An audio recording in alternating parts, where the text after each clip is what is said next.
Welcome to Kansas Ag Report. I'm Ken Rogers. On this week's program, we talk with Dr. Roger McEowen from the Washburn School of Law. This month's conversation is all about things to consider when purchasing farmland or making some of those pre-purchases by the end of the year. We'll also have features from the Kansas Soybean Commission, Kansas Department of Agriculture, and Kansas Grain Sorghum, and the weekly update from the Kansas Livestock Association, and market information from Pinion, a division of K-Coe Isom. Kansas Ag Report brought to you in part by the Kansas Soybean Commission, the Soybean Check-Off, progress powered by Kansas farmers. Kansas Farm Bureau, a grassroots ag organization representing the state's farm and ranch families since 1919, kfb.org. And the Kansas Wheat Commission, lending in the adoption of profitable innovations from wheat, online at kswheat.com.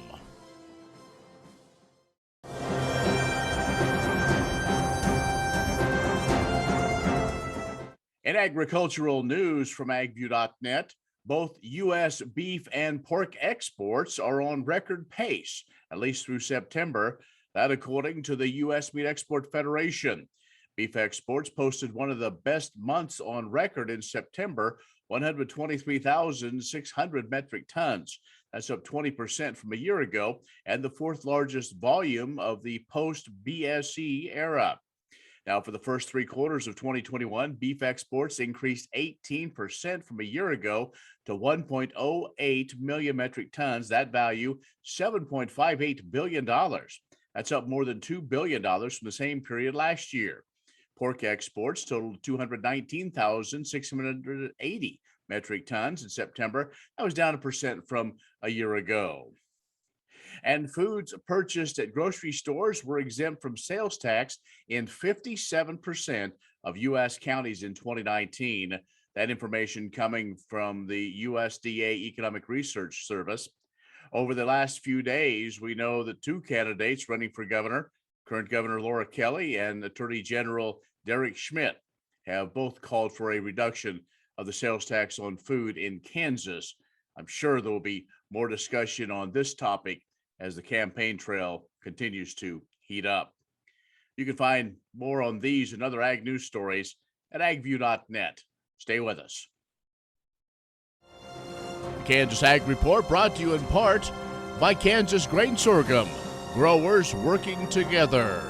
Learn more at ksgrainsorghum.org. Grass and Grain, online or in the mail, keeping Kansas farmers informed for over 60 years. grassandgrain.com. Grain sorghum is one of the most important cereal crops worldwide, and Kansas leads the nation in its production. Over the years, sorghum has been either exported, used in animal feed domestically, or for other industrial uses.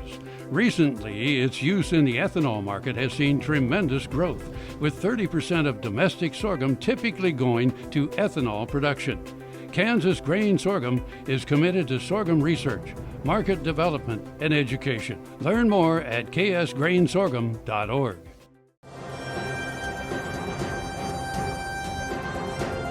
And joining us is Dr. Roger McEowen. It's time for another Ag in the Courtroom. Dr. McEowen, of course, is a tax and ag law specialist at the Washburn School of Law in Topeka.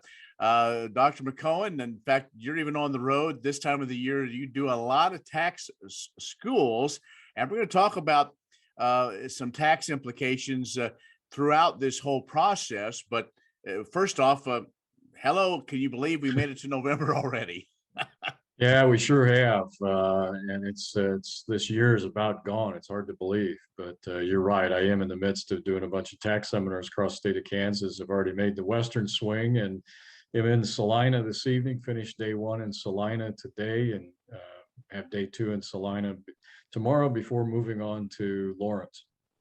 We will talk. I know folks want to know a lot about what's going on with some of these mandates and from a legal standpoint, but right now, as you and I talk, there's a lot of unknowns. So let's talk about a couple other very hot topics.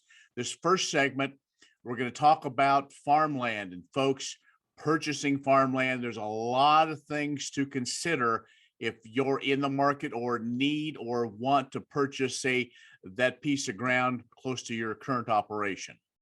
Well, sometimes it can be simple and you can just sign a purchase contract where you buy it as is. And that can be dangerous, however, from a legal standpoint, because you can't make any claim against the seller. They're just selling it to you as is, and you agree not to file any claim against them. But often we don't do that, however. That does occur sometimes, but not very often. And there are some things we need to think of. Agricultural land is exposed to potential environmental issues, and some states even require a seller's disclosure with respect to a whole host of things about agricultural land before it is sold. You know, a lot of farms out there, decades past, had old dump sites on them.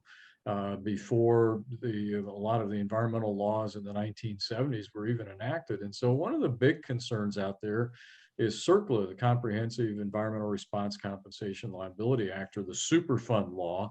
Those that are old enough to remember can remember Love Canal and the Cuyahoga River in Ohio on fire. Of course, I thought that was cool as a young kid. You know, you'd see the evening news and that river's on fire. How'd they do that? That's neat. But no, it's not neat. That was garbage that was on fire. But you know, as a buyer of land that's got environmental issues associated with it, you don't want to be held liable for that. So you really want to have what we call an environmental audit done, a seller's disclosure of a very thorough document that requires them to answer a bunch of questions about the land. And of course, you can do some common sense things to protect yourself. Get out there and walk the land, get boots on the ground, inspect it, ask questions of neighbors. You want to know whether there's a lease. Was there some tenant that's got an interest, a possessory interest in the property, because you're going to buy subject to any existing lease that's out there. And so you want to know who you're dealing with. And sometimes there's a lot of information we can find on public records down at the county auditors or the Register of Deeds office, or what can you get your hands on in terms of what FSA might disclose to you in terms of where the government payments are going on that land. We do want to know whether there are tenants that are out there. And that's not just the surface tenant in ag, that could be a subsurface tenant with respect to the mineral estate. So you need to figure that out too, especially in Kansas. We can have situations where we have both of those types of tenants. Okay, so again, bottom line is probably have good counsel if you're going to do that, just to protect you and as well the seller. Oh, absolutely. Again, you can do it as is, but you can run into problems down the road, and then you may not have any legal recourse. So there's really a lot that goes into a land deal, and sometimes getting the best deal means spending some money up front to make sure that you've kind of minimized your legal as well as economic risk. Dr. Roger McEowen from the Washburn School of Law is joining us for our monthly conversation. Let's take a break. We'll have more in just a moment. The Kansas Wheat Innovation Center in Manhattan is rediscovering ways to get improved varieties and new genetics in the hands of farmers faster. Grower-led and Check-Off funded research initiatives are bringing about positive change. This grassroots leadership provides a strong voice in Topeka and Washington, D.C. Now is the time to partner with Kansas Wheat in moving wheat forward. Kansas Wheat Commission and Kansas Association of Wheat Growers. Farmers investing in their future and yours. Log on to rediscoverwheat.org. What if U.S. soybean meal were more than a commodity? If seed companies and the Soybean Check-Off built a better variety? That future is here. The time is now. To meet end-user demands, the Soybean Check-Off is investing in the compositional quality of soybeans, including meal. A message from the Kansas Soybean Commission, the Soybean Check-Off. Progress powered by Kansas farmers. Next time you see a beautiful field of corn, reach out and thank the farmers who work tirelessly to raise corn for livestock feed, renewable fuels, and exports to feed a growing world population. The farmers on the Kansas Corn Commission work for Kansas corn with grower-funded checkoff dollars that support foreign and domestic market development, research, promotion, and education to expand opportunities for Kansas farmers. To learn more, visit kscorn.com.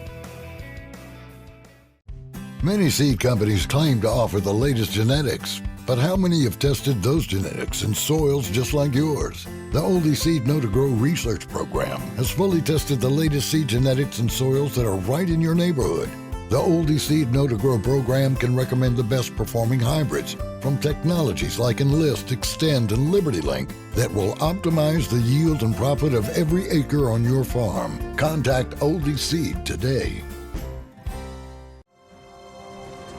Kansas Ag Report brought to you in part by the Kansas Livestock Association, supporting members' business interests and meeting consumer demands. KLA.org. Oldie Seed Farms, carrying soil-specific seed. Find them on the web at oldieseed.com. That's OHLDE seed.com. And Kansas Corn, building the future at kansascorn.com.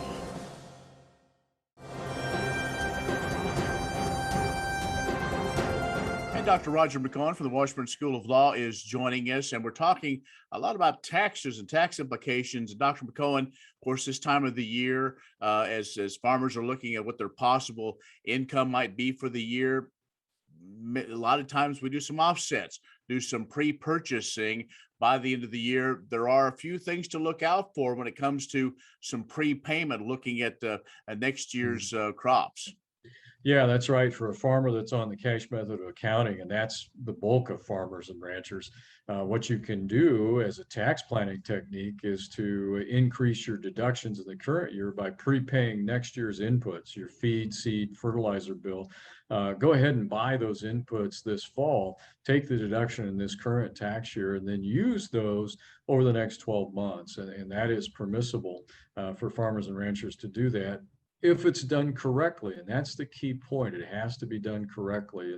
And back in 1970, the late 70s, IRS put out a revenue ruling that gave us the 3 requirements that you have to satisfy to have a qualified arrangement to do your pre-purchases. You have to have a binding contract, you have to have business purpose, and the pre-purchases cannot materially distort income. And really the focus of all the court action on this has been on the binding contract issue. So you can't just go down to the co-op near year end and write out a check, say for $100,000, and say, well, I'll be back sometime in the spring to pick up $100,000 worth of inputs, feed, seed, and fertilizer, and then have the co-op credit your general supply account and be able to write that off. That's not going to work. It has to be a written binding contract for specifically identifiable goods that you're going to use over the next 12 months. And just a handshake deal or a comment that you make and or check you write out, that's not going to do it.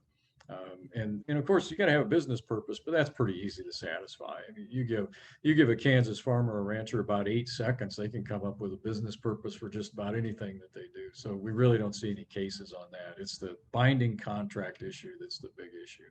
Okay, well, there's going to be a lot more of that. I know you've written about it, so tell folks how they can learn more about these 2 topics we've talked about and other things that you write about in your blog.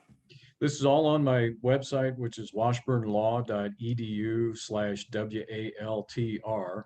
And that'll take you to my homepage. And down that left-hand side, you can find the Agricultural Law and Taxation blog.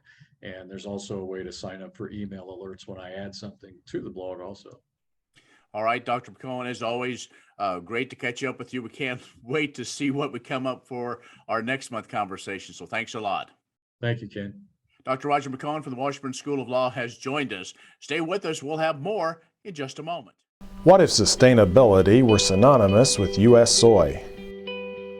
If energy efficiency, water quality, and soil health help define U.S. soy's value, that future is here, the time is now. To meet end-user demands, the Soybean Check-Off is committing to sustainability that's achievable, worthwhile, and enduring. A message from the Kansas Soybean Commission, the Soybean Check-Off, progress powered by Kansas farmers.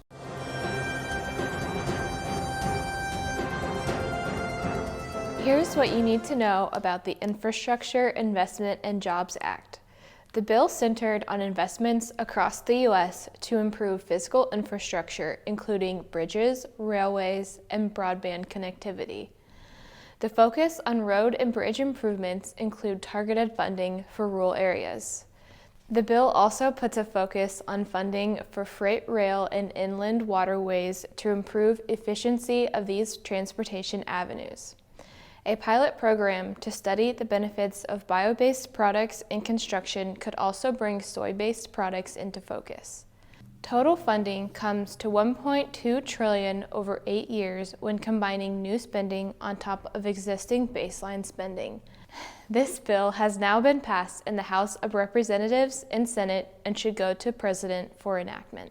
The Soybean Check-Off does the important work to market your soybean products across the world and drive that demand. Associations like the American Soybean Association, which are funded through membership dues and corporate partnerships, do the work to influence the policies that optimize how your soybean products reach their global end user. Next time you see a beautiful field of corn, reach out and thank the farmers who work tirelessly to raise corn. For livestock feed, renewable fuels, and exports to feed a growing world population, the farmers on the Kansas Corn Commission work for Kansas Corn with grower-funded checkoff dollars that support foreign and domestic market development, research, promotion, and education to expand opportunities for Kansas farmers. To learn more, visit kscorn.com. Premier Farm and Home has what you need to make your lawn the best in the neighborhood. Hi, I'm Ken. We choose Premier Farm and Home for the professional look that we do ourselves. Feel free to stop in. You can also visit our website at heycow.com.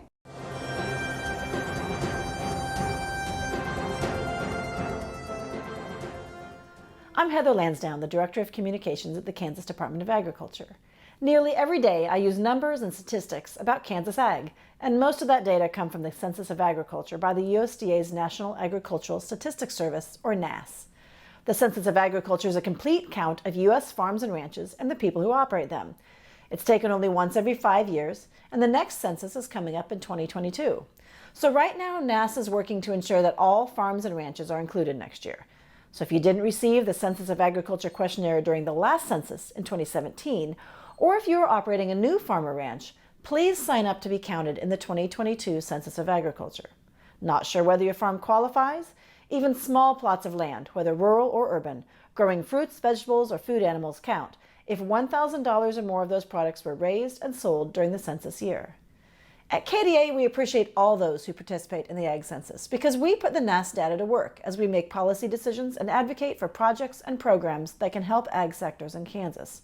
We know that farmers and ranchers use the data to make business decisions or as they use ag-based products and services like precision ag software.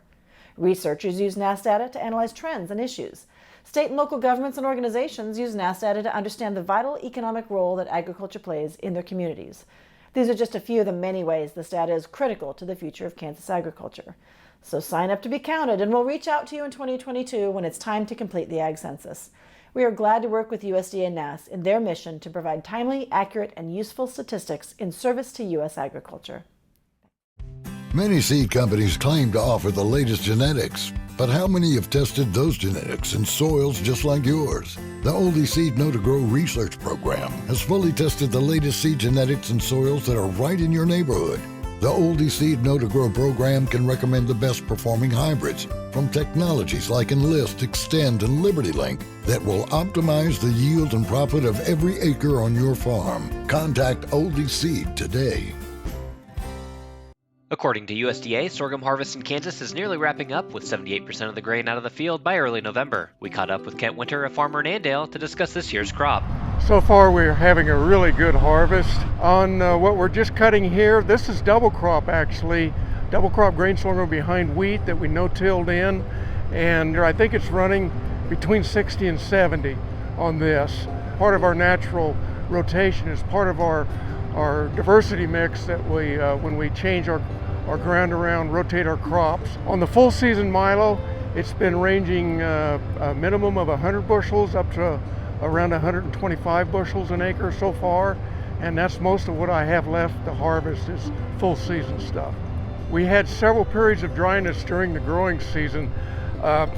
We were literally out of gas 3 different times, and we were blessed with some really timely rains that came in and kept things going.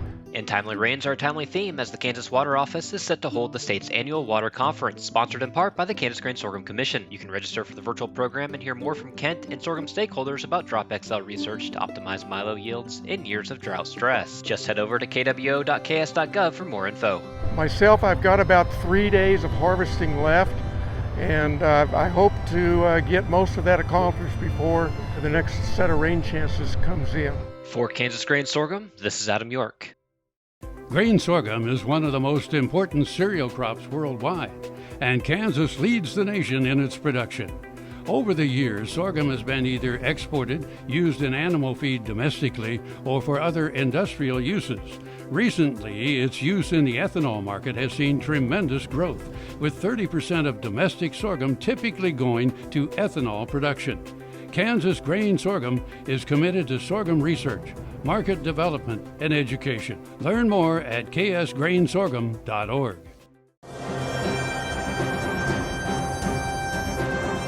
The U.S. House Agriculture Committee has unanimously passed legislation that would help address one of today's most significant wildlife management challenges, the Chronic Wasting Disease Research and Management Act, which would allot $70 million annually to help control the spread of chronic wasting disease in deer, elk, and moose, was introduced by House Agriculture Committee Ranking Member Glenn Thompson of Pennsylvania and Representative Ron Kind from Wisconsin.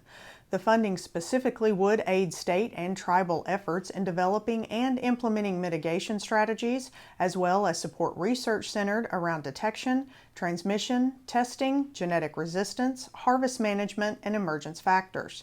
Chronic wasting disease is a progressive, always fatal, degenerative neurological disease. Abnormally shaped infectious proteins called prions cause the disease and convert normal proteins into infectious ones. Typical signs include behavioral changes, lack of coordination, stumbling, tremors, drooling, and weight loss. Symptoms of the disease may not be present for several years after infection due to its slow and progressive nature. Chronic wasting disease can affect deer, elk, and moose of all ages. There currently are no treatments or vaccines. As of August 2021, it had been reported in at least 20 states, including Kansas. The Kansas Department of Wildlife and Parks is offering free chronic wasting disease testing during the 2021 through 2022 deer seasons. For more information on the testing program, go to ksoutdoors.com.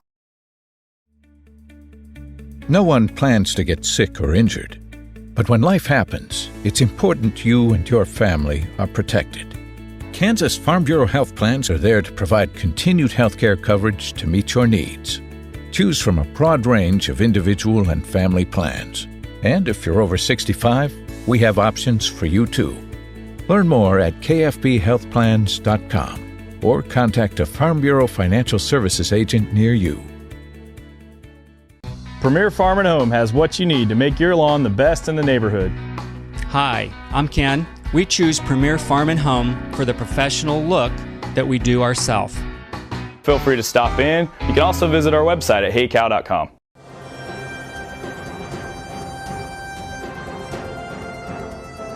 Good day. This is Derek Hermish with Pinion, a division of K-Coe Isom, taking a look at this week's ag markets. This week we had a USDA crop report, the November monthly WASDE, and it had not necessarily huge surprises, but the bean market initially responded quite friendly to it. And the USDA, with their ending stock projections, came in at 340 million bushels for projected ending stocks of soybeans. Corn came in at 1.49 billion bushels, and wheat came in at 583 million bushels, I should say. The wheat and the corn number were not necessarily a big surprise, kind of within line of estimates. The soybean number was a little lower than what estimates were, but it was still an increase from what last month's report had it.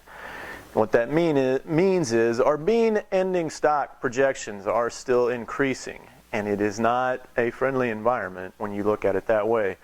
We have been trending that way in the last several reports. But there was maybe a moderate tapering effect in this report that could provide, maybe some bottom level support. We will have to see. We still have not been doing export sales that would really, tighten down those ending stocks and maybe ratchet up prices. But what you do have working in your favor, if you are on the bullish side, is that margins, end user margins, are stupendous. Ethanol margins are as good as they've been since a long time, maybe going back to kind of the first initial push into ethanol. Soybean crush margins also the same. With those two, you do have, you know, the effect that the end users, I mean, they're going to buy the product, but do we have the capacity to, especially on the soybeans, to be able to crush through, you know, the extra supply that we're going to have if China doesn't pick up on exports? That's the big question looming out there. But getting through a crop report this week, not in too bad a shape, and end user margins, that's something to be looking at along with the price of crude oil, maybe as much as anything when you were watching grain prices and trying to make some decisions in here. That is the news for this week. Everybody have a good day. I'm Derek Hermish. Talk to you later. Well, that's our show this week. Be social with us at KansasAgReport.net or on our social media channels. I'm Ken Rogers. Thanks for watching. We'll see you next week. Kansas Corn reminds you that E15 fuel is the right choice for every kind of driver. For the car enthusiast, E15 has higher octane. For the thrifty driver, E15 is priced lower than regular unleaded. For the nature lover, E15 provides cleaner air. For the shopper who buys local, E15 has more ethanol from our Kansas corn farms. Choose E15 for a higher octane, lower price, cleaner American fuel. Message from the Kansas Corn Commission. Learn more at kscorn.com. Are you looking for Medicare supplement insurance plans? Now is a good time to look at your options with Kansas Farm Bureau Health Plans. A Medicare supplement insurance plan can help cover certain out-of-pocket expenses Medicare doesn't cover. Things like deductibles, co-insurance, and certain limitations that can be costly in the event of an accident or illness. With Kansas Farm Bureau Health Plans, you have options to Medicare supplement insurance plans with 4 levels of affordable coverage and service from an organization known for its commitment serving Kansans. We encourage you to compare our rates. For more information and to get a quote, contact a Farm Bureau Financial Services agent near you or visit kfbhealthplans.com. Medicare supplements insured by Members Health Insurance Company, Columbia, Tennessee. Not connected with or endorsed by the U.S. or state government. What if sustainability were synonymous with U.S. soy? If energy efficiency, water quality, and soil health help define U.S. soy's value, that future is here, the time is now. To meet end-user demands, the Soybean Check-Off is committing to sustainability that's achievable, worthwhile, and enduring. A message from the Kansas Soybean Commission, the Soybean Check-Off. Progress powered by Kansas farmers. Grain sorghum is one of the most important cereal crops worldwide, and Kansas leads the nation in its production. Over the years, sorghum has been either exported, used in animal feed domestically, or for other industrial uses. Recently, its use in the ethanol market has seen tremendous growth, with 30% of domestic sorghum typically going to ethanol production. Kansas Grain Sorghum is committed to sorghum research, market development, and education. Learn more at ksgrainsorghum.org.